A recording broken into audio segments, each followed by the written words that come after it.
Pour revenir sur le magasin qui va ouvrir à Bombay en 2024, qu'est-ce qu'on va trouver dans ce grand magasin? Est-ce que ça sera des produits français? Est-ce que ça va être une vitrine des produits français à l'étranger? Alors, déjà, c'est 2 magasins qu'on va ouvrir en Inde, un à Bombay en 2024 et un à Delhi en 2025. C'est un partenariat de franchise, donc nous partons et nous avons trouvé un partenaire pour nous accompagner dans cette expansion. Ça veut dire que la marque Galeries Lafayette, elle veut dire quelque chose à l'international? Tout à fait. Ouais. Et d'ailleurs, force est de constater à Paris qu'on a quasiment plus de 50% de nos clients qui sont des internationaux et qui, lorsqu'ils sont chez eux, sont aussi contents de pouvoir trouver nos enseignes.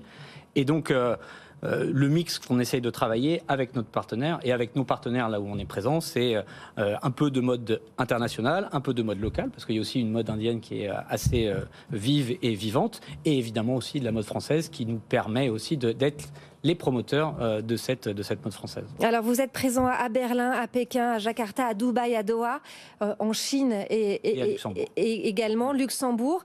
Vous continuez votre expansion à l'international, mais dans le même temps vous fermez des magasins en France, enfin vous vendez plutôt des magasins en France.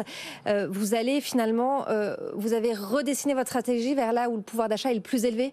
En fait, pour ce qui est du marché français, on avait une présence, et nous avons d'ailleurs toujours une présence, puisque vous l'avez dit vous-même, on n'a pas fermé de magasins, on les a vendus, et donc ça permet d'avoir la marque Galeries Lafayette qui reste présente dans plus de 55 magasins sur le territoire français.